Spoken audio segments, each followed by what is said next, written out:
Thank you all very much for joining us this morning. My name is Steve McMenamin. I'd like to welcome you to today's event, which is part of the ongoing series of the Greenwich Roundtable. Our topic this morning, long-term investing, or how I learned to stop worrying and ignore volatility, is a continuation of Dr. Strangelove's, is a continuation of our examination into both the principles of investing as well as the psychology of market participants. Today we'll hear from two of the brightest lights in their respective fields. I'll briefly introduce them after I say that their views don't necessarily reflect the views of the Greenwich Roundtable staff, board, and the members. Jason Zweig sends his sincere regrets that he could not obtain permission from Wall Street Journal's compliance department to speak today. We will miss Jason. Jaime Lester is the founder of Soundpost Partners, an equity long-short fund that is getting a lot of attention from investors nowadays.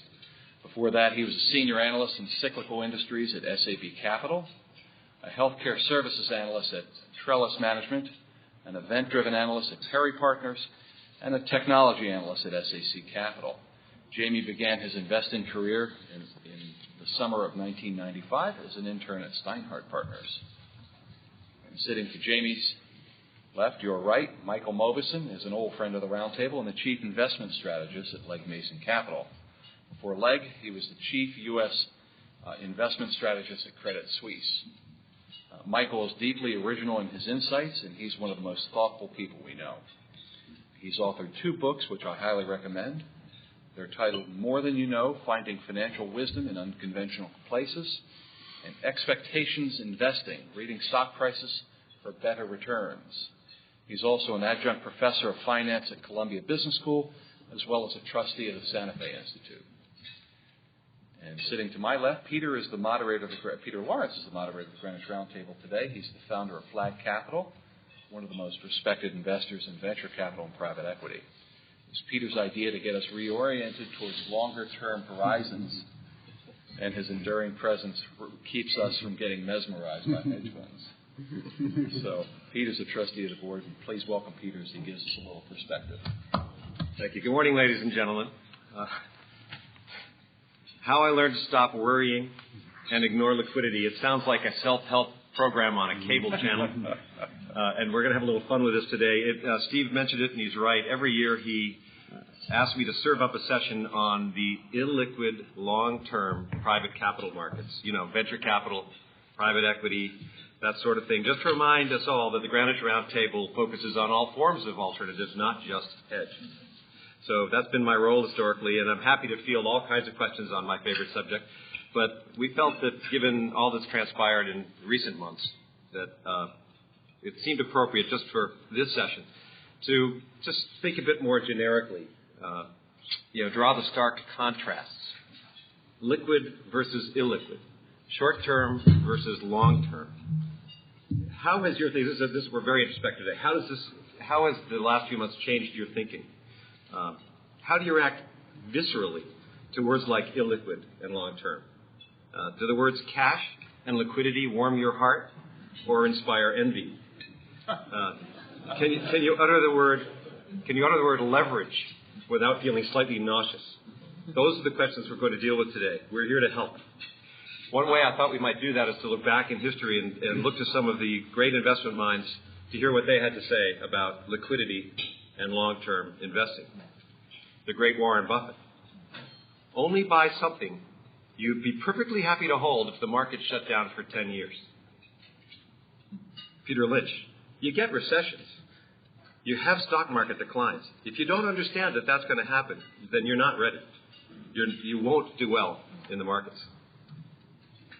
Here's a good one. Before this century is over, the Dow Jones Industrial Average will probably be over 1 million versus 10,000 now. So for the long term, the outlook is tremendously bullish. If you buy stocks blindly and hold for a century. John Templeton. Now that's long-term thinking. And on liquidity, I couldn't resist including this one. There's a lot of liquidity in our system, and liquidity will provide the capacity for our system to adjust. George W. Bush, August 2008. and for those of you who've lost faith and perhaps lost a fair amount of your net worth, there are always, we can rely on the great philosopher Henry David Thoreau. Money is not required to buy one necessity of the soul. Or his more modern counterpart, I don't care too much for money. Money can't buy me love. The great John Lennon. So given that, what should we take from this vast group and broad group of sages? I would say, they would say, care not so much for liquidity. Fear not the inevitable volatility, and look to the horizon. That said, let me pass you on to those who really can help you here. And we'll start first with Jamie, who I think is going to attempt to defend some of the shorter-term hedge fund strategies. I'll defend and criticize in equal part, hopefully, but also in terms of getting a lot of attention from investors, it's not as positive attention as it was a few months ago, but nonetheless, I love my investors, and I welcome their calls. My name is Jaime Lester. I run a long-short, opportunistic value, low beta exposure equity fund. For those of you who do not know me, I've generally been fairly cautious on the investment climate for many years, so what follows should be considered a less negative outlook versus my historic norm, just to kind of put it in context. And the topic for the symposium is the psychology of long-term investing. I'm not sure what most people think is long-term these days. I heard a CEO on a conference call the other day say he was committed to creating long-term value, which for him meant the next 8 to 12 months. So I'll offer a few different prescriptions for slightly different time frames. In the near term, in the next 3 to 6 months, everything is top-down, everything is liquidity-driven, in my opinion. Anyone who's an active investor in this market will tell you there's no point in practicing security analysis.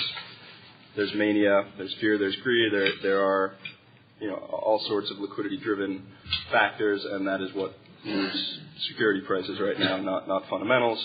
And I don't think this will change over the next at least 3 months, maybe 6 months, based on probably more hedge fund redemptions coming in March, given what's happened since the last redemption window, and fundamentals probably declining over the next 3 months, certainly. So in this time frame, the best and only way to invest, otherwise, other than being somewhat nimble and being a great technical trader, is to stay on the sidelines. I'm guessing most of you are there already or moving there quickly. I would say, though, that my personal opinion would be that you shouldn't stay on the sidelines that long. So somewhere in the back half of 2009, I think there are decent technical and fundamental reasons why you should take some long-short equity exposure and other exposures, obviously. If credit firms somewhat, I think a lot of people will think the same way. I want to make a quick, since I'm kind of defending in this part my my long-short brethren, I want to make a quick defense of all this negativity around hedge funds and a lot of news headlines that are fairly critical of the industry. And I would say this first: the fact remains that hedge funds have protected capital better than almost any other asset class. As I think Paul just wrote, in the last 1, 3, and 10-year period, other than gold and oil, they have outperformed, especially on a risk-adjusted basis. I think when Harvard starts selling its private equity stakes for 25 cents on the dollar, you're going to get a lot of attention on that industry, not on the hedge fund industry, which will be a little bit more evenly balanced. And I think there will definitely be fee pressure, which again is not a bad thing, because fees were especially for large funds, probably indefensible. But I would still argue that hedge funds are the least bad alternative that happen to attract mostly thoughtful investment managers with properly aligned incentives. Second, I think it's important to realize there's a volatility spectrum at which different types of hedge fund managers thrive. So at the low end, say the VIX at 10, the credit guys who levered up and made 15% a year did very well. In the middle of the range, say the 20 to 40 VIX, where there's enough volatility to create security mispricings, but not enough to invalidate the idea of security analysis, long-short guys should do well. And I think, by the way, we're likely to be in that environment from mid-09 for a few years. So prospectively, I would argue that long-short equity will redeem itself, redeem in the positive sense of the word. And then, the VIX of 70, it's very difficult for a long-short manager to make any money, frankly, because the risk controls will have them effectively cutting exposure at the lows and putting it back on at the highs. And if the market violently trades in a range, then that's an easy way to lose money slowly but surely. From a fundamental standpoint, I think the recession is likely to stop getting worse, liquidity coming in. I don't need to talk about that. You guys all have your own opinions. But I will say, if the topic of the talk is how to stop worrying about volatility, one way I would argue is to let volatility work for you. And by this, I would say there are a few ways to do it. One way, which I think is very much in vogue now, is to buy bonds. A lot of people would say that the fixed income risk-reward right now is superior to that of the equity risk-reward, and certainly for certain securities it is. I would argue on a wholesale basis it's difficult to make that generalization. But I would make 2 points. First,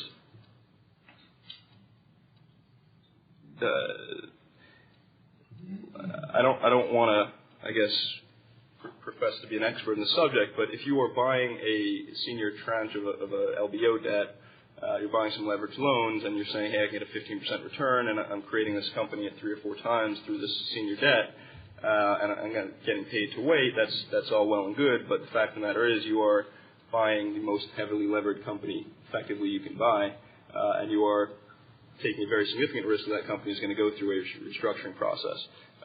And given what the restructuring process looks like today, and given how it's functioning, I would argue that's a very significant risk to take that maybe people do not particularly kind of acknowledge. And also, most of those bonds were written with minimal creditor protections, as we all know, given what happened in 06 and 07. So I would, bring this back. I would say there is an alternative. There are 2 ways to effectively take volatility risk. As a debt holder, you are effectively long volatility. You're long the underlying firm value and short a call option at the strike price of the debt. In exchange, you're being paid a coupon, which in essence is your premium on selling that call. So if the volatility of the firm's value increases, you would expect that premium to increase and the yield on the bond to increase, and that is exactly what's happened. Or that's another way to explain what has happened, at least. So anyway, buying debt is one way to effectively say I'll be long volatility because I think volatility is mispriced, and with the VIX at 60 or 70, it cannot stay there forever, and therefore when it comes down to a normal level, I'll be paid for that. Selling puts on equities is another. I'm just going to throw out a few examples, which are very rough, and I apologize if these numbers are off because I did this a little while ago. Last week. The world has changed, as you know. So, but I took a quick look at Harris. Harris has $24 billion of debt, $7 billion of which is senior bank loans.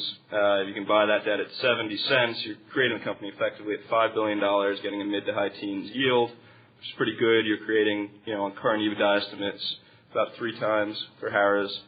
And you have $6.5 billion of CMBS, which might have to be an issue, and then there's $12 billion below you in restructuring costs to think of, but kind of assume that away. You're buying a decent company at 3 times EBITDA and getting a current yield. But I would argue this is not the best business out there. Exposed to consumer, huge competitive issues, very capital intensive. Now, another example would be selling puts on MasterCard. You can sell a January 2010, so about a year and change out, put. I think the stock's at $140 now. You can sell a $70 put for $10. MasterCard has no net debt. If you create the stock for $60, then you're also creating MasterCard at 3 times EBITDA. I would argue MasterCard is a better business than Harris. It has net cash.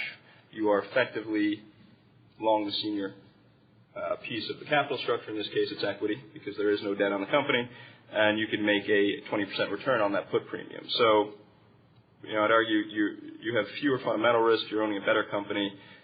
You're getting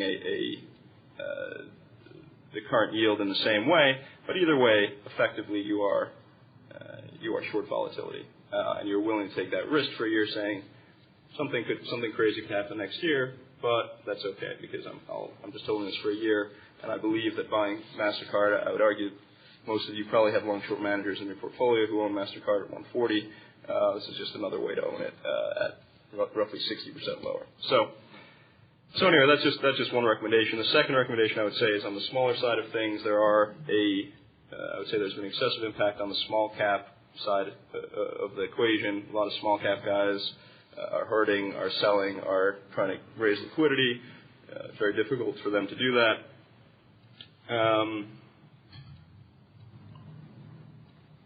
I'd also argue there's an argument to be made that you don't want your long-short manager right now to be in full control of their net and gross exposure, because what that will lead to, if you believe the market will rebound at some point, is very low exposure for the foreseeable future, because no one wants to put money to work, because they're seeing redemptions, because they are uncertain how to invest in this market, and because they are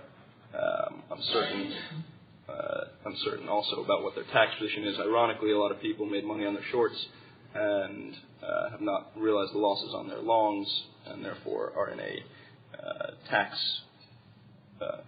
unpleasant tax situation given on top of where the year is. So there are for sellers out there of very good small companies, again, with significant amounts of net cash on their balance sheet. With this in mind, I would say, right, if I were a thoughtful allocator with long-term capital and a bit of contrarian streak, I would lock up some capital, open managed accounts, and buy illiquid, very strongly capitalized small cap stocks from my liquidating managers. And I think you'll get a significant return from doing that, even though there may be some short-term volatility risk. And I would imagine you could be able to get pretty good fees for doing that, because all parties win in that situation. You're saving your managers from forced liquidation at very low values. For the long term, it seems like the question that really needs to be, and long term now I'm saying over, I guess, 12 months, the question needs to be answered is how stable your capital base is. I think if it is stable, then really you can invest in almost anything you want, and you're going to make more than you have at any time in the last decade, certainly.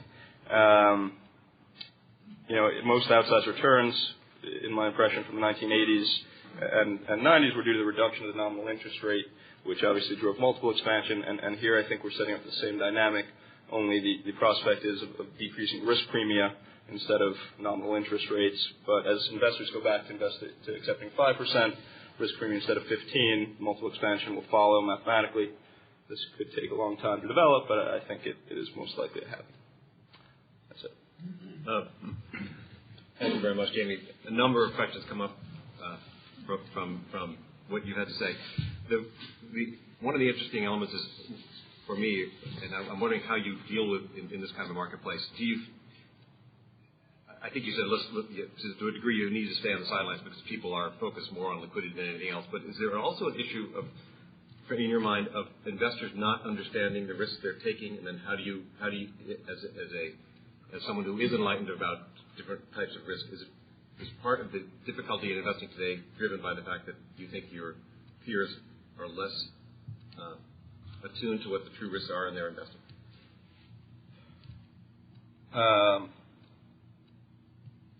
I'm going to ask for a clarification. You're talking about my hedge fund peers? No, investors in general. Are people analyzing risk appropriately today better than they did 3, 4, 5 months ago, in your view?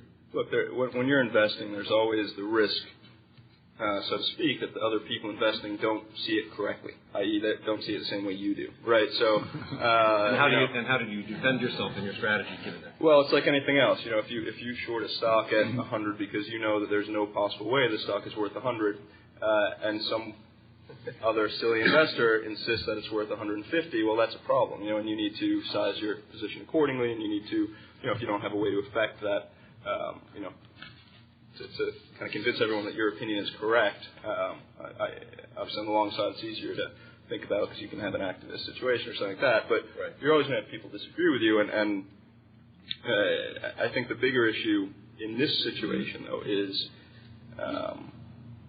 perception of risk is much more important than true risk, right? So right. There are two ways to deal with that, I would say. One is stay on the sidelines until everyone else, again, shrinks back into I can think about things in the same way, and everyone can kind of get the same rules, and everyone can agree that a 8 PE is cheap, and a 20 PE is not cheap, and leverage is not good, but it's not the end of the world for every company. Or you can try and find those situations where people are, they with the bathwater, they're saying, look, this is a leveraged company, and therefore it's worth zero. And if you can do the fundamental work and understand that they're going to be able to refinance their credit facility, or they're going to, their business really is that stable that there is no way that EBITDA is dropping 20% is going to trip the covenant, then you can make outsized returns from doing that.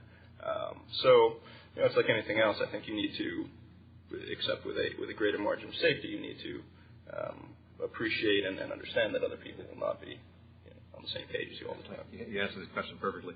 I think we should move on to Michael, if we may, and again, a little different perspective will be coming from this end of the table, I think. Yes, thanks, Peter, and good morning, everybody. It's always a great pleasure for me to join this group. These sessions always prompt me to organize my thoughts on an important and topical theme. And I would say this morning's topic, dealing with long-term investing and volatility, is obviously crucial given what we're going through, yet is, I would say, fairly complex and multifaceted. So I'm hopeful my comments will be thought-provoking and maybe a springboard for further discussion.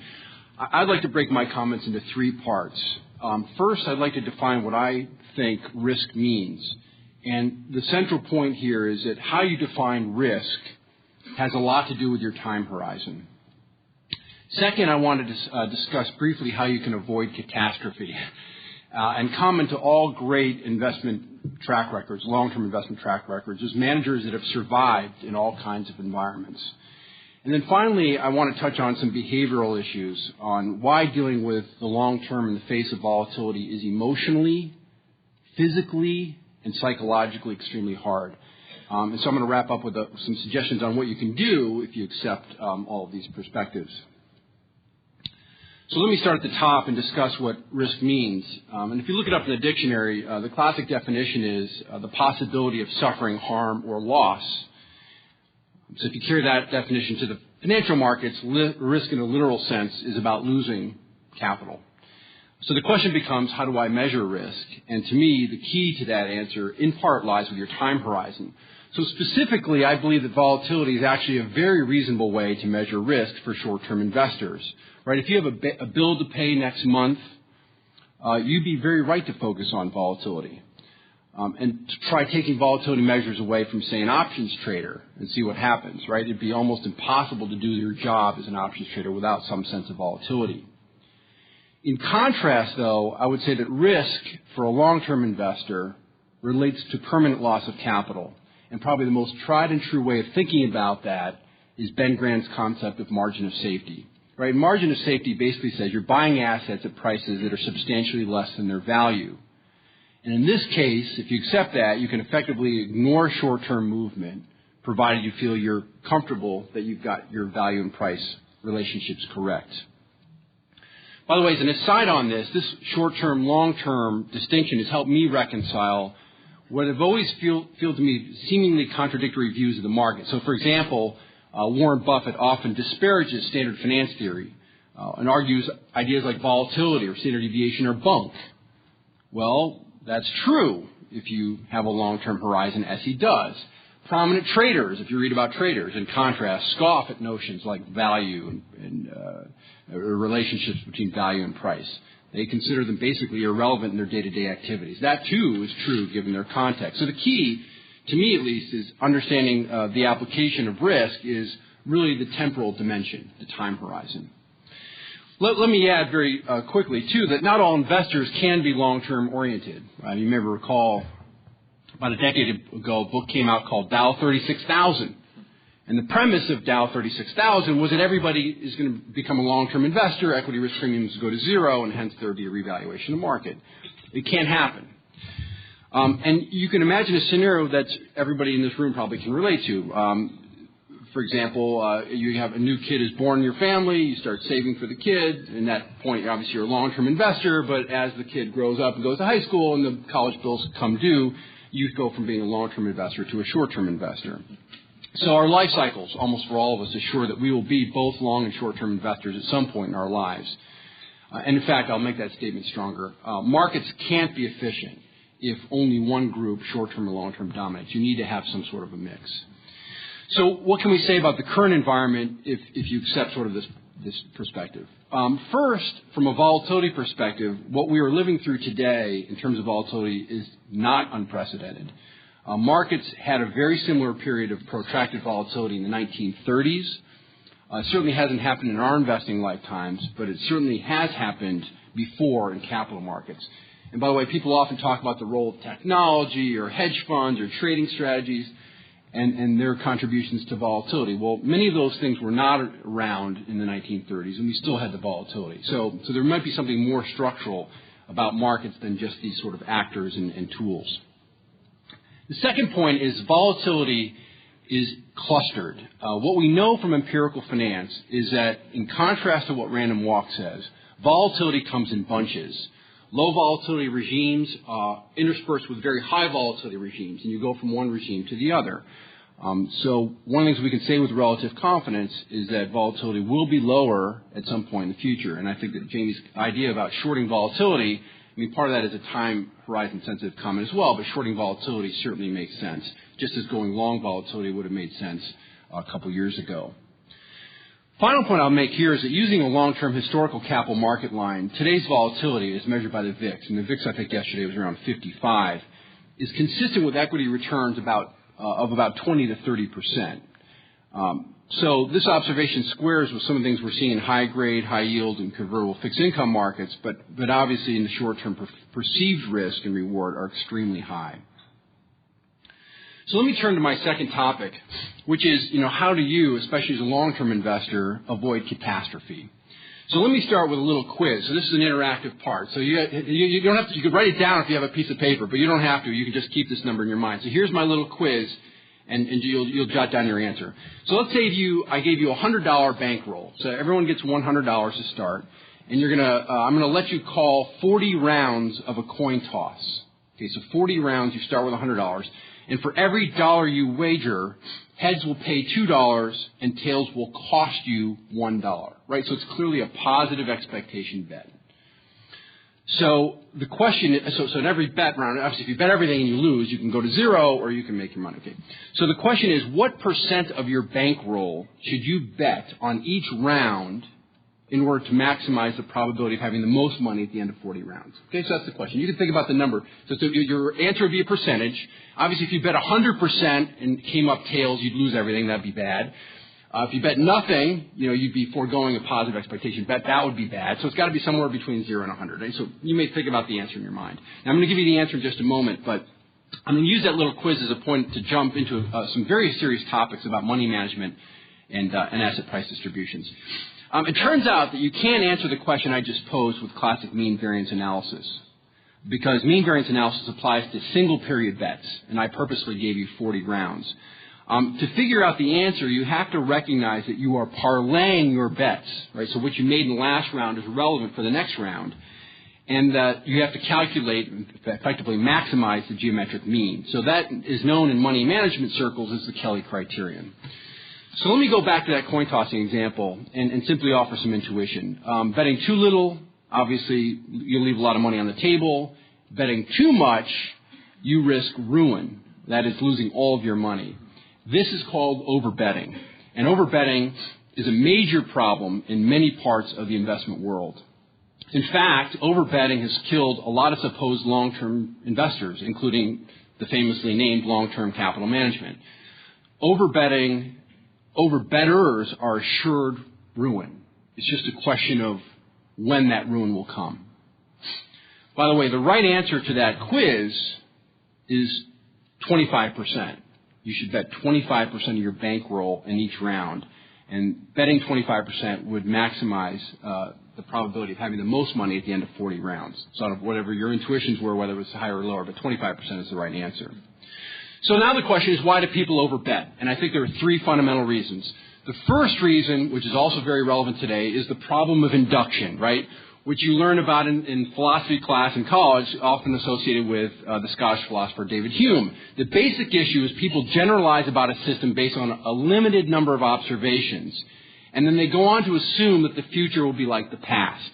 Right? A great example in the investment business is past risk and rewards. Right? People apply statistical measures and assume, number one, that they know what the system looks like, and number two is that the future is going to be in some way like the past.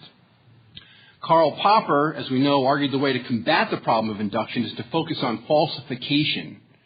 Right? While seeing thousands of white swans does not prove that all swans are white, seeing one black swan proves that the idea that all swans are white is false.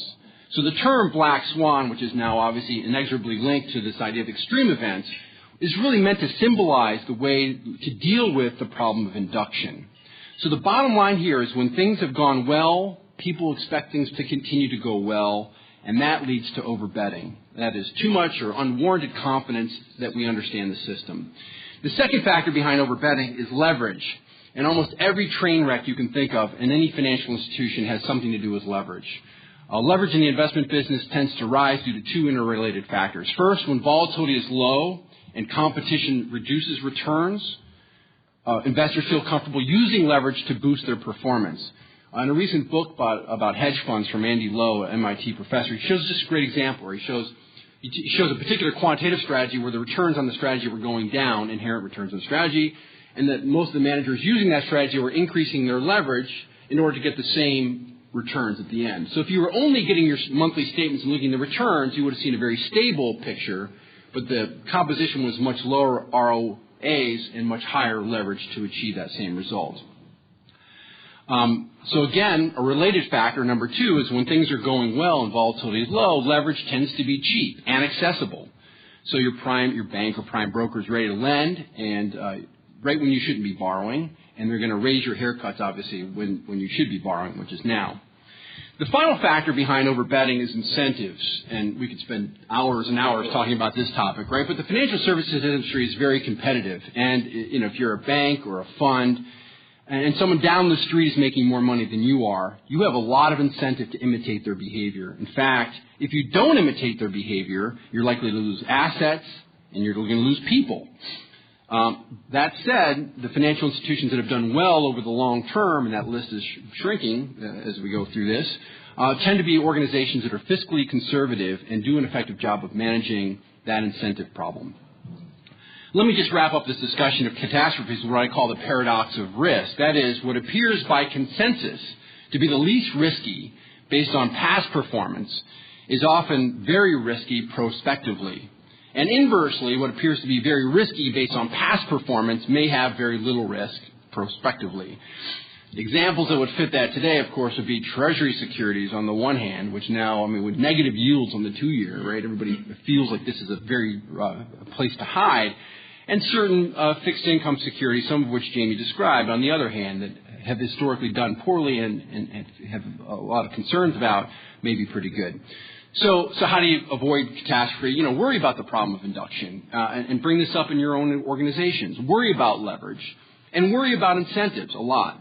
And when the signals from the market seem to violate what history teaches us, be prepared to trade short-term reward for long-term viability, which is often very difficult to do in the moment.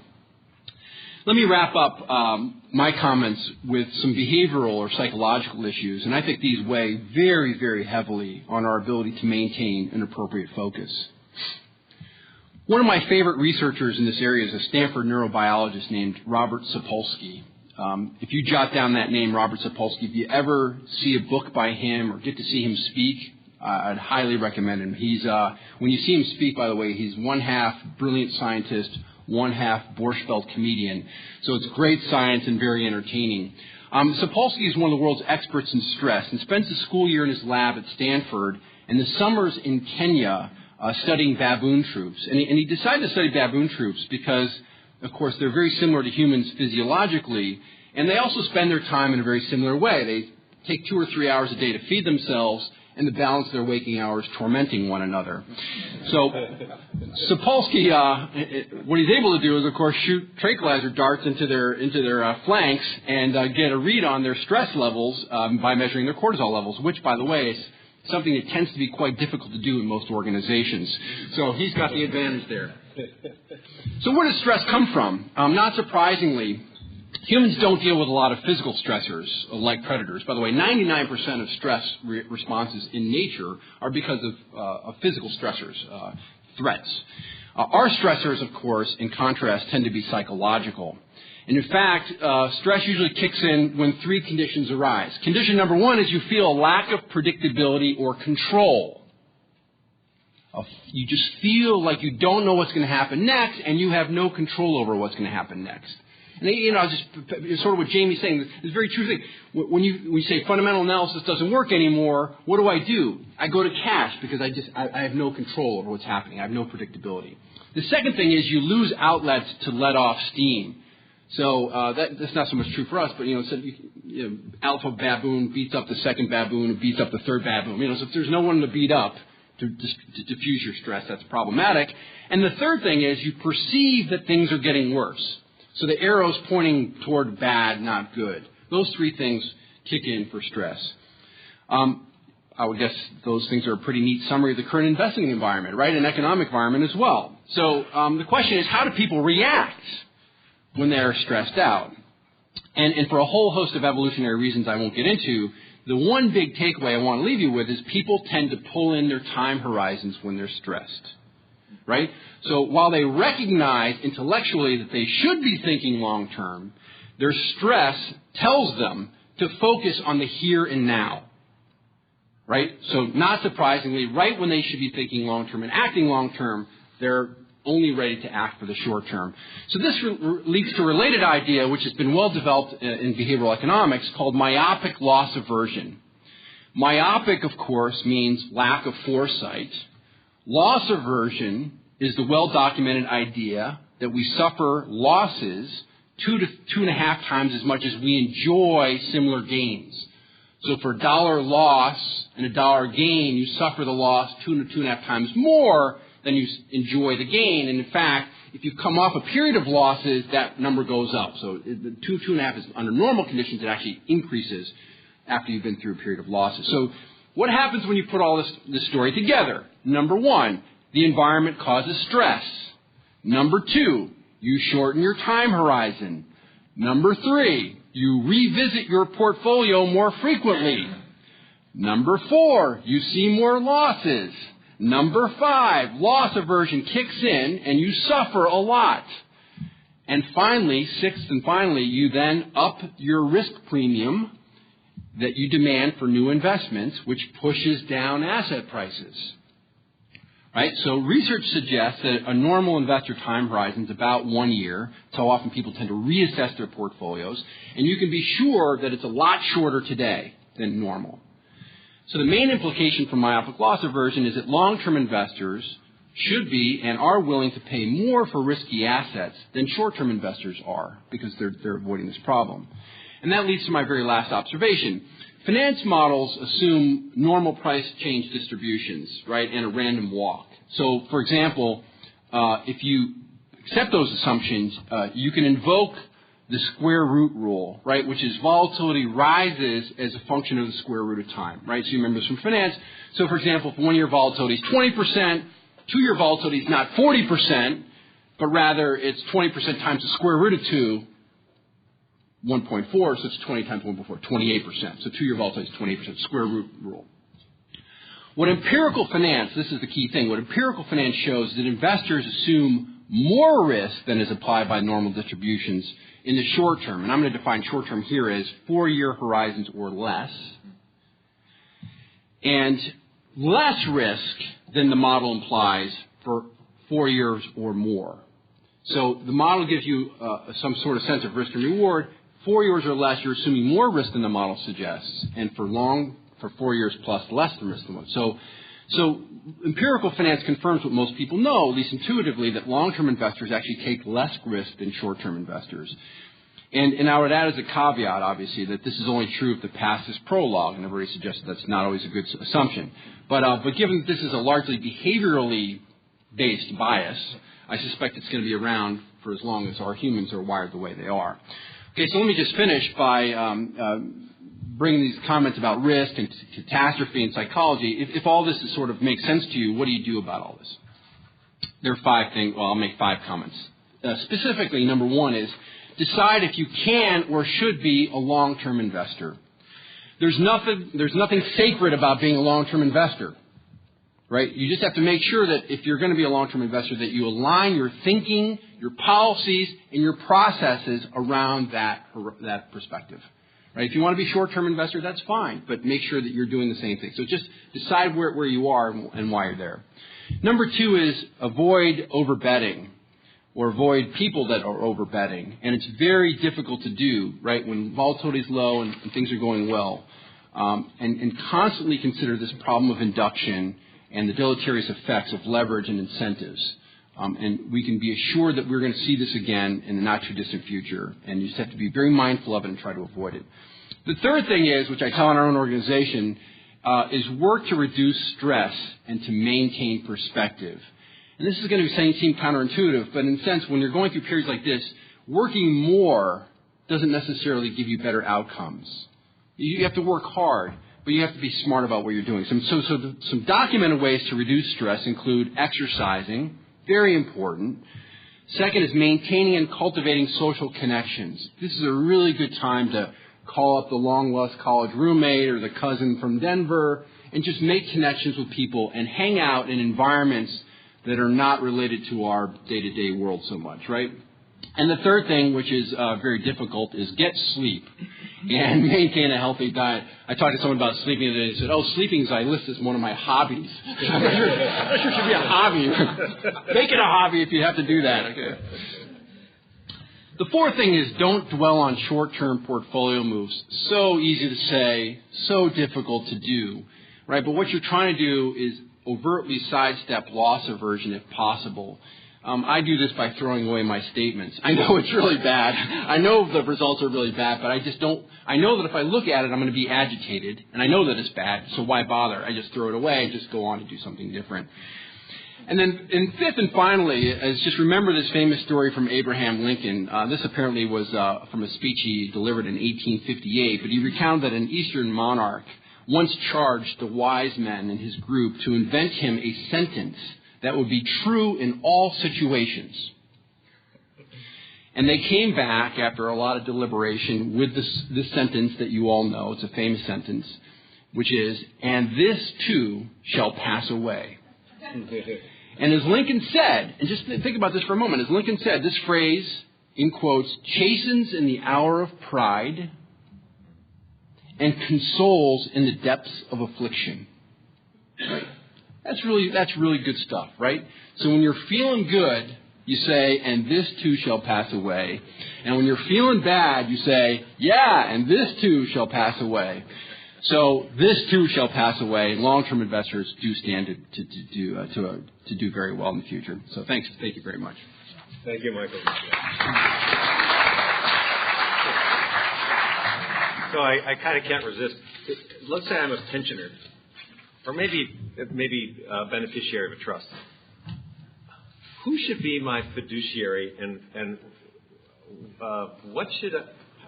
how should she live their lives? Should we put them in a box so they can't see what's happening, and they can maintain that perspective without all the stimulation? Yeah, I mean, I was watching CNBC the other day. They had Jim Grant on, Grant's interest rate observer, and he said, "Do you have any advice for people?" And he said, "Yeah, be young."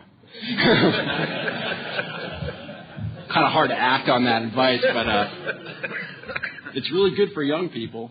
Yeah, I don't know what the answer. I mean, yeah, I think so. I mean, I have a situation where that describes my mother pretty well, and I'm pretty much the fiduciary for her. She calls me up every now and then and says, "Should I worry about that?" And I don't worry about it. No, but I think obviously part of that is the planning, which is how much having the proper asset allocation for folks in that situation. And now maybe the horse is out of the barn. In other words, people that didn't have the right asset allocation, so they're suffering from that. And it's a very unfortunate and very difficult situation. But yeah. Should we throw it open? Yes, sir. Yeah, Michael, it sort of sounds like there's a discontinuity because you're saying that economically the maximum in your scenario is to have a 25% bet in your positives on bets, but by definition that means you have a greater than 6.25% probability of total loss, since you could theoretically have 4 adverse coin flips under that circumstance. And there are other scenarios that add to that. So, most of the people in this room are in a situation where the one thing they don't want to do is get wiped out. So how do you sort of work and theoretically under your scenario, you can never get to a zero probability of not being wiped out, because there's always a possibility that you could have 100 adverse point flips in a row.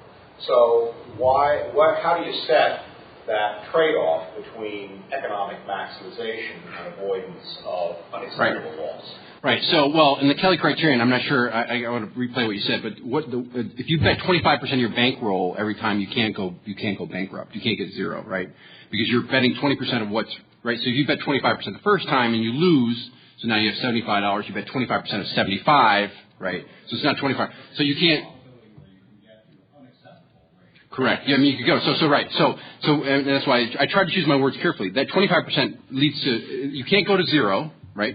But it leads to the highest probability of the most money at the end of the period of time, right? So, and I can show you if you want to see a chart. Anything else would be suboptimal vis-a-vis that, right? If you can play repeated rounds. But no, your point is exactly right. So this is the whole essence of this. I wrote a big piece about this on the whole Kelly criterion, and basically how do I think about maximization of, how do I think about money management? How do I think about maximization? So the main point I want to make is that there is a spectrum of betting aggressiveness, and the Kelly criterion represents the optimal for geometric mean maximization. So it's the optimal, but many people can't live with the risk. If your utility function says I can't live with that, and there are also very large drawdowns with a Kelly criterion. So there are ways you can put on a half Kelly, you can put on a quarter Kelly, you can do variations off the Kelly formula to give you fit your utility function and to reduce that. Now, of course, you give up some of the upside, but you also mitigate some of the downside. The worry I have is not so much that people aren't thinking enough about, I should use it in half Kelly or a quarter Kelly. I think the problem we've had is that people overbet. So they're using numbers way higher than 25%. And because when volatility is very low and leverage is easy to access and it's hard to scratch out returns, it's really good for some period of time. That's why you see almost every great fund, the pattern goes like this. It goes up, up, up, up, up very steadily and then goes straight down, right? Those are all overbetters, right? That's the pattern of an overbetter. And if you're an overbetter, as I said, you will absolutely be ruined. It's just a question of when. It could take 100 days. It could take 100 years. But you will ruin if you are an overbetter.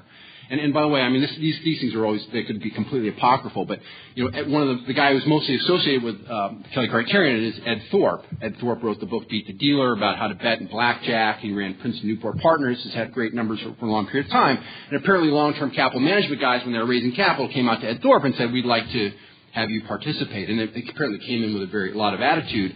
And Ed Thorpe said, I'm not going to give you money, number one. And number two is, the strategy you're pursuing will ultimately fail. I don't know if it's going to fail in 5 years, 10 years, or 100 years, but you will go to zero if you do what you're saying you're going to do. And they sort of said, screw you, and they walked out unhappy. And, it's one of those famous stories that may or may not be true, but he recognized that overbetting. So that's my whole thing. It's just to flag this overbetting. And again, next time this is going to happen, volatility is going to go low, people are going to have access to capital, and people are going to start to overbet, and they're going to look really smart for some time. There'll be articles written how brilliant they are and so on and so forth. But when you're overbetting, your probability of ruin is 100%. It's just a question of when. Can I just make a quick comment?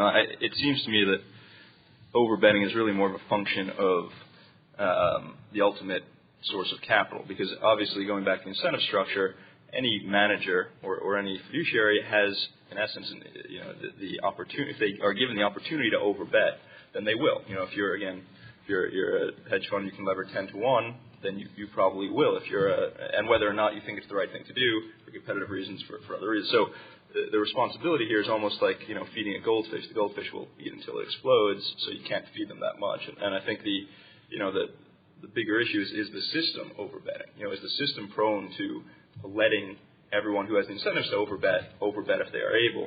And I think that that is what we've really seen. And I think there's a lot of press about regulation and that sort of thing. But I think that is ultimately how you cure overbetting. Is not. I mean, one way to do it is not invest in managers who you think have the propensity to do that, but ultimately they will do that. And if they don't do that, the companies they invest in will do that. I mean, you can, again, take a step back and say, well, was GM overbetting by leveraging the way they did, by financing things the way they did? Well, if the GM managers had planned for, production rate of 10 million cars, then they would have all been fired, right? No one would have ever said, hey, that's a realistic outcome to plan for. That wouldn't be a responsible thing to do as a businessman. You're not maximizing your profits, Kelly criterion or otherwise, and therefore, if the businesses you're investing in have no incentive or no real realistic chance of planning their business for the Six Sigma event or even the Three Sigma event, then the managers also have no real incentive to do that, and so on up the line. And so you have, I would argue, it really does have to start at the top, which is the financial system. If you want to cure this problem, what we're betting the financial system has to have those regulations in place, which is something that has obviously reversed itself for the last 20 years. Right. There have been far too many overbetters. I don't see the pools of capital coming in to be the long-term investors today. So it's a question of how long will it take for the structural overbetting that we've had to abate, and who are the solutions realistically? Please answer if you could, because the private equity is one of them. Who are the people that are going to come in as the buyers of the long-term? Well, I would just say, I think it's a great point. I think that there are people that will eventually, at the right price, things will clear. I'll say that in just talking about this whole financial crisis, I think this role of collateral is underappreciated still. One of my my favorite work on this is by a Yale economist named John Giancopoulos, and John's done a lot of work on thinking about how the role of collateral. By the way, the Federal Reserve can have a role in this, and they've been sort of standoffish on this. But the role of collateral in markets, and basically the idea is obviously to take the punch bowl away when things are really good, and to encourage people to drink when things are not so good. And right now, what we need is for people to. This is the time for people should be borrowing and buying these assets. All I would say is in past situations when we've gotten to asset prices that have delivered the kinds of returns we see today or promised today, eventually you get the money comes out. So I think that I don't know who the people are, who the parties are, but there have been a lot of people trying to raise capital. This is not a mystery. I think a lot of people know about this, and I think that those things will clear. And you go back to things like RTC. I mean, RTC when it was set up, even whatever that was. 17, 18 years. I mean, people thought it was going to be a complete disaster, and it cleared out the assets faster than they thought at better prices than they thought. So I think that I have some confidence that it'll clear. Yeah, we see that too in the opportunity contract. What we saw in the 90s on the real estate side, we'll see that sort of thing again. It's showing up now in distressed managers, or certainly what people would call turnaround private equity managers, who are focused on taking stressed businesses. Maybe they're not trying to trade the debt. They're actually trying to get into an ownership position in those companies and actually spend some time turning them around from an operational perspective. But as they go in, they relever. They're walking the door, essentially by definition, relevering, and so they put themselves in an advantaged position day one. So those are there should be a focus in that area. But I agree that it was very easy to track, particularly the large end of the buyout marketplace, what was happening in terms of overbetting and how that was allowed to occur. And again, this is very much a leverage and credit, easy credit type of a story. It's not dramatic. You watched it happen in lockstep over a number of years. But nonetheless, you also saw in the private equity market a variety of highly disciplined managers who continued to generate their returns the way they always had, and they tended to deleverage, and those are the ones that distinguished themselves in the last several years. So they're always, as I think we've proven here today, a number of disciplined players, and then others who become undisciplined because the markets allow them to become that. John. Yes, John. Here, maybe Michael, but any of you three. Arguably, endowments are the longest horizon investors out there, yet they seem to be undergoing some of the worst stresses in this environment for various reasons. In your observation, is that a result of their miscalculating the risks? You mentioned, I think, that long-term investors tend to buy risk or underbet, if you will. Although in this circumstance, they seem to say being under some amount of stress. Is that a result, in your opinion or your observation, of over judging the risk, or under judging the risk, overbetting, or are they victims of the environment and the complexity of this circumstance? Yeah, I mean, it seems, just again, I'm not an expert in this, but it seems to me that endowments in general, have done a pretty decent job. I went to Harvard undergrad. Harvard's, again, endowment's getting a lot of negative press for being down 20% since June. Again, they haven't marked the private equity book, so it'll be interesting to see how that turns out. But, where was there, where was that endowment 5 years ago? And where is it today? Even mark to market, it's higher, right? And I would argue that the most, probably the flaw on the endowment side right now is not the investment strategy, but on the politics and liquidity side, right? If you are investing in something because you think you'll be getting, again, it comes back to private equity, but if the private equity fund A is going to liquidate and you'll use those proceeds to fund your commitments to private equity fund B, and you don't plan that correctly, and by the way, on the other side you have a board of trustees and a student body and a generally non-financially sophisticated demand on those funds saying, hey, we need to pay our bills, what are you going to do for us now?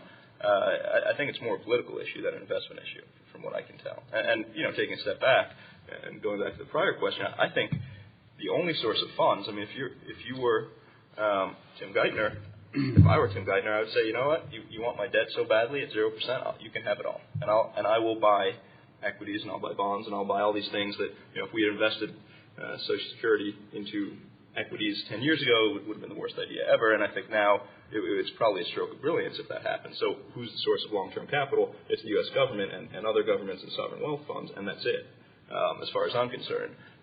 But the reason you can't do that, again, is because there's a lack of understanding, lack of education, and you saw it with all the TARP discussions and the constituencies rebelling against their representatives. There's a lack of understanding by the ultimate people who are going to politically determine whether or not that's possible. And then it goes down to, well, can you educate people quickly enough that, hey, you actually do want to buy stocks right now with the Social Security dollars, and you didn't want to do it 10 years ago. So even though we said it was a good idea 10 years ago, and we didn't do it, and it was a good thing we didn't, now it's a good idea, and here's why, and you can trust us. So I think it's all, again, about, it comes really down to politics as opposed to policy. I also don't know much about this, but I would say the three things I would say is, one is I actually concur with Jamie. I think these guys have done a decent job, especially the big ones, Harvard and Yale. And so I think they're back to 06 levels, which for a 350-year-plus old institution is not the end of the world.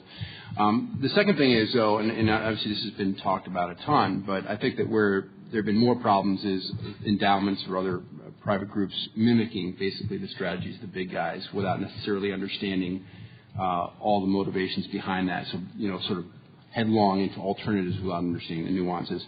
I was invited by one of our clients to give a talk. This is a pension fund out in the Midwest, and their whole theme was, this is last year, was we now realize that we shouldn't be 60-40 equities, fixed income. Now we need to make this huge plunge into alternatives. Right now it's just, and I'm thinking to myself, if there's a bell that rings, this is it right now. I mean, it's like this is as close as you get, is the fact that a small Midwest thing, okay. And the third thing is, I would just say, is about liquidity. And, this is another one of those platitudes. It's very easy to say and very difficult to do. But obviously, when other people are dying for liquidity is when you want to be able to, you want to buy when people feel like there's no liquidity, and you want to sell when there feels like there's a lot of liquidity. And it's again, very easy to say and very difficult to do, but that's just part of this dimension of keeping, Peter mentioned these institutions that have done well over time. Part of it is keeping your powder dry, even when everybody else is racing around, and then when they're panicked, you're in a situation to take advantage of that. So, again, easy to say, hard to do. Yes, Scott. Jamie, there are some people who are talking about in the next several years that up to 70% of the hedge funds will disappear, 50% of the assets will leave. We're already well on the way of the assets being destroyed. Have you thought about a new model as one that I would offer up, is a much longer-term lockup for hedge funds, particularly good ones? And then the second one, which is probably not attractive, is that managers get paid on realized gains. Most of my gains are short term, so I don't mind that so much. I would say we need to be honest with ourselves as an industry in a few different ways. The first is, going back 2 years, everyone would say, hey, I'm going to give my money to not to throw names out, I won't throw names out. Hey, I'm going to give my money to a large institution that has $10 or $20 billion of capital because they have very nice presentations, they have very good risk controls, they have a back office the size of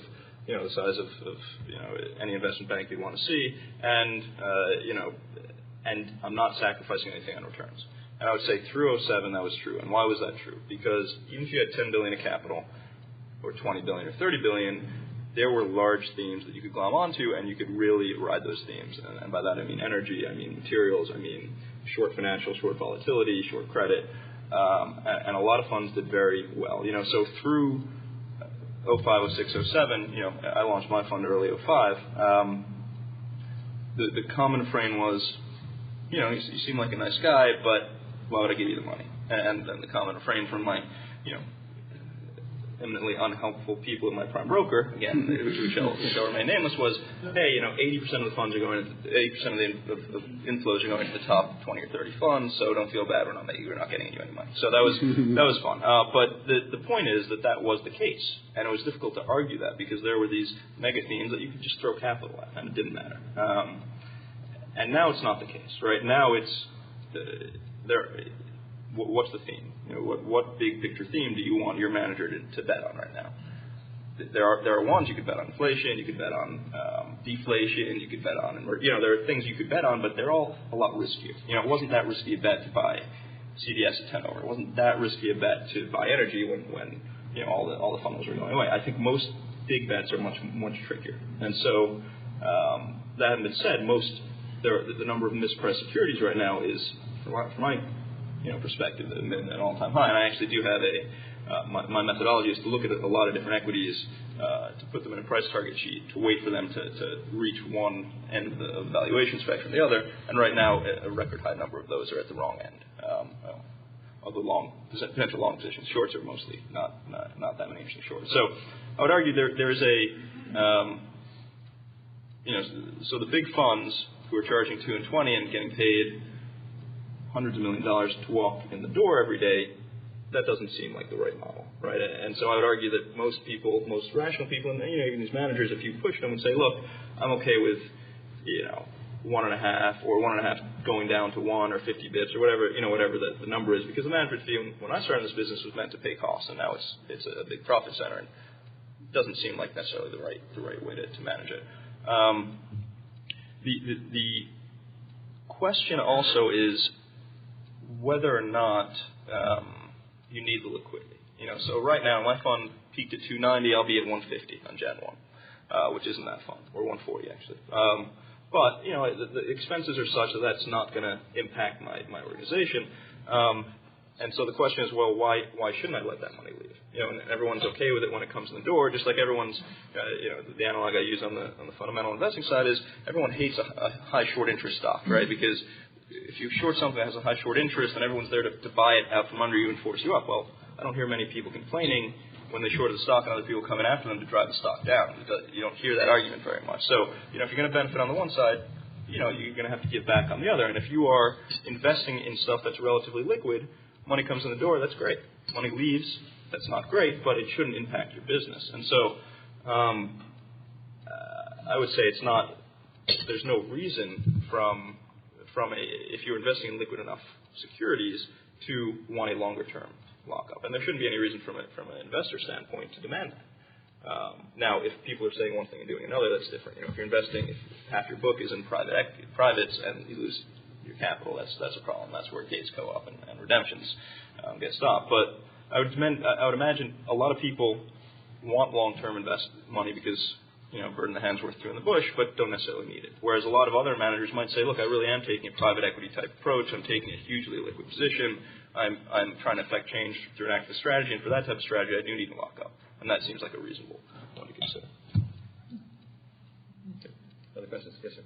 Yeah, I have a question for Michael. Can you help me reconcile, I manage a pension fund, and help me reconcile the notion of long-term investing with equities versus bonds, especially given the current environment that seems to stress much greater focus on the near term. Legislation has focused us much more on market type accounting. So the whole notion, the old notion of investing in equities for the long term, it's getting harder and harder for pension funds to do. Well, so is the question more of is it an economic question or more of a accounting slash? Maybe that's what I'm but it's not really. What I'm trying to get at is, yeah. is when I started the business, yeah. the idea was you invested in equity yeah. because it matched your long-term horizon. Right. But today, it's much more of, well, there's why would you take on that equity risk when that's something that the company's taking off its balance sheet? Right. Why should you be investing in exclusively in bonds? Yeah. I mean, I don't. I also don't know much about this. I mean, I do think there's a clear recency bias, right? That if coming off, people weren't having this conversation in the late 1990s, I suspect, when things have been really good for some period of time. The one thing I would say, and obviously we're long-only equity managers, right? But I would say that at least historically, any time you could get fixed income returns with equity, fixed income investments with equity-like returns, it's been a pretty opportune thing to do. And I think that's what we see. We're seeing this today. So in a sense, you can almost, again, move up the capital structure and get returns that have been competitive with the past. Of course, if risk and reward relationships hold up, that means you should get even higher returns from equities at this point. So that doesn't really answer the question, but to me, I think that you can move toward a posture that's actually more conservative from a capital structure perspective, investment capital structure perspective, and get returns that are very satisfactory vis-a-vis long-term history. That's, in the sense that it's actually a really good time if you're running a pension fund, because right now you can start to make, it's painful given the recent history, but in other words, you prospectively look out that you could actually have a reasonably decent fixed income allocation and actually have a reasonable prospect of double-digit returns, which is rare, and that was certainly not true. It would have been very hard to argue that. I mentioned this thing about the capital market line. I mean, when you have a VIX at 10 or 15, right, the implied returns from equities are mid-single digits. I mean, it's a very low rate of return environment. So the good thing about having a VIX that's a little bit higher is much higher expected returns. Yes. First thing I want to know is what's the name of the casino where I can go to get $50% gain? $2 versus losing. Paris. But as a student of behavioral finance, what would you say about all the cash that's building on the sideline? I mean, it's obviously getting huge. It's sitting there with 0 to 1% return. Sooner or later, that's going to break free. What would finance say about where the whole house is? Yeah. So, I mean, let me just be serious about your question about where can I get that. That answer is, of course, this is something, and we talk about this incessantly in our own organization, and it's something I talk about incessantly with the students. Anytime you participate in a bet, an investment, you should believe that you have an edge. And if you can't articulate that edge, and most people can't, frankly, you probably shouldn't be doing it. Okay, so that's point number one, and that's why. So what underlies the Kelly is that you actually think you have an edge. That which is, and Jamie said this, and then I'll rephrase the way he said it, is you have information the market doesn't have that is right. You can have you can believe things that are not right, but you have a belief that's actually right as distinct from the market. I think that the caching is a function of this. It's just, that's what I try to culminate with this stress/myopic loss aversion, is that whenever you're stressed, you want to hoard, you want to bring things in, pull in, and save for a rainy day. So I don't know where that money will go, but eventually, it's almost this is Hyman Minsky, right?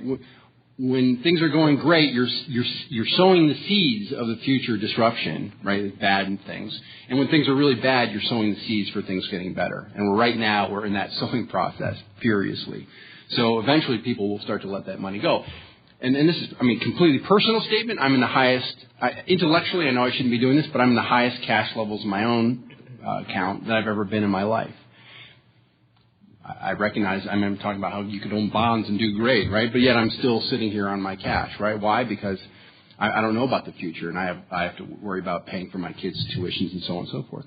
So I don't know where it's going to go, but it'll probably find its way into the stuff that's most, not perfectly efficiently, but it'll find the stuff that's really attractive, and we'll find our legs again. So I'll just say as a very quick side note, I mean, to me, when people say from a very, very, very big picture, what is the most likely thing to sort of get us stabilized a little bit, and the way I always think about this very quickly is, Global GDP is 55 trillion, 54 trillion.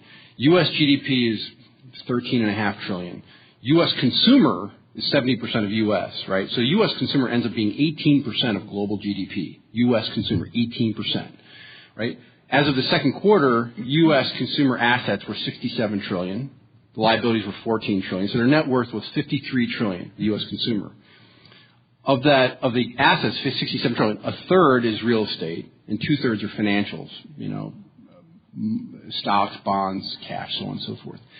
Well, just look at what's happened in the last 2 or 3 years, right? Monster hit on the real estate piece, monster hit on the equities piece.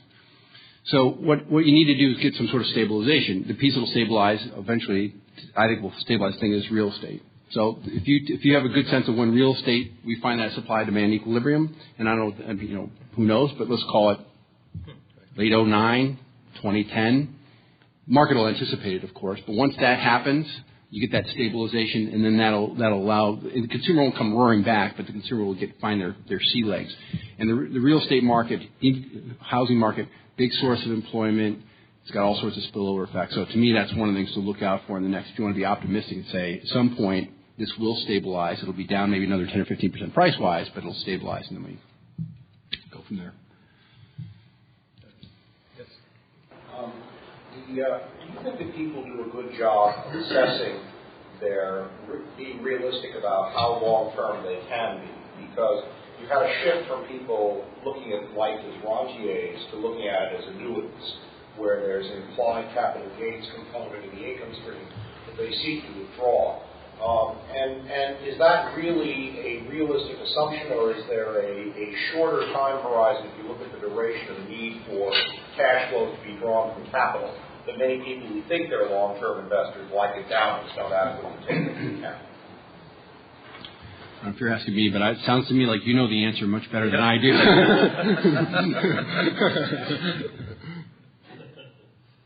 Yeah, I'll just say, I would just say that I'm sure you know the answer better than I do, but people have very poor understanding of all these kinds of issues. They have, things like utility functions, obviously they change over time, but even people's risk appetites change based on recent experiences. You can demonstrate these things very easily. So I think people have no real good sense of how to think about most of these issues, including professional people in the business. It's very difficult to do. I'd just say one last thing, which is if you're talking about the individual utility function and lifetime consumption and that sort of thing, I think a lot of comparisons are made to China and the savings rate in China. And what a lot of people don't appreciate is that if you don't have savings in China and something happens to you, go to the hospital, you need to pay up front at the hospital window or you don't get treated. So you probably should have some savings if you're in China. Whereas in the U.S., what's the worst case scenario? There are a lot of very unpleasant, unhappy stories out there now of people losing their pensions, of people, couldn't sell a house, and so they took the house hit, et cetera, et cetera. What's going to happen? Well, you'll have food, you'll have shelter, you'll have health care, right? So I would say, again, the luxury of our society is that people don't have the incentive to think long-term because you have Social Security, you have Medicaid, you have Medicare, and you probably have some children who can help out also in a relatively prosperous society. So if you really want people to start thinking about saving, get rid of safety nets. Now, I don't think anyone really wants to do that, right? And I certainly don't want to do that. But, there almost is it comes down to a policy question, I think, which is no one has incentive to think that way. Everyone has incentive to spend as much as they can because what's the worst case scenario, really? And so, which is fine, which is good. But if you want to correct for that, it has to come again from the top down. Thanks, Peter. Thanks, fellas. A couple of housekeeping items. Where's my notes here? This is the second Thursday of the month. We usually do this on the third Thursday, so we've got to apologize. We don't have scorecards for you. If you write a little handwritten note in there, what you thought of the session. We fooled the printer. We threw the printer off. We don't have the scorecards. The next time we'll meet in this room will be January 15th on the subject of infrastructure investing. And Brian, I think you're moderating that one.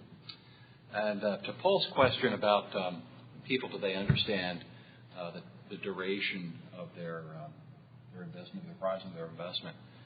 We have just completed our Quinnipiac survey, and I want to thank everyone for participating in that. It was a good survey, but one of the questions was, how would you classify yourself? Are you a long-term, short-term, or medium-term investor? Well, everyone classified themselves as a long-term investor, but you'll be interesting to see their answers give very much a short-term bias. In other words, they're very quick to blow people out of their portfolio, and everyone's got their eye on the exit. So it's an interesting paradox, right? So know thyself. And thank you again. The survey, I think, is coming out today, isn't it, Tony? Is it being printed? It's being released today. So we'll see. We've been asked to comment on these GP surprises that are coming up, people suspending their redemptions, throwing up gates, and all that sort of thing. You're seeing one of our members create a website and create kind of an activist role in terms of allowing investors to band together. But we're being asked to come up with some kind of a thoughtful response to all this sort of thing going on. And if you would, if you have any thoughts on this, or if you have any pet peeves or any kind of solution to what's going on, please email me, and we're going to put this all together and try to collate it and put it into a letter. And, excuse me? We do qualify for it. Thank you, Ryan. And finally, the annual meeting of the Greenwich Roundtable will take place immediately after I stop talking, right here in this room in the middle. And I want to thank Michael very much and Jamie for sharing your thoughts once again.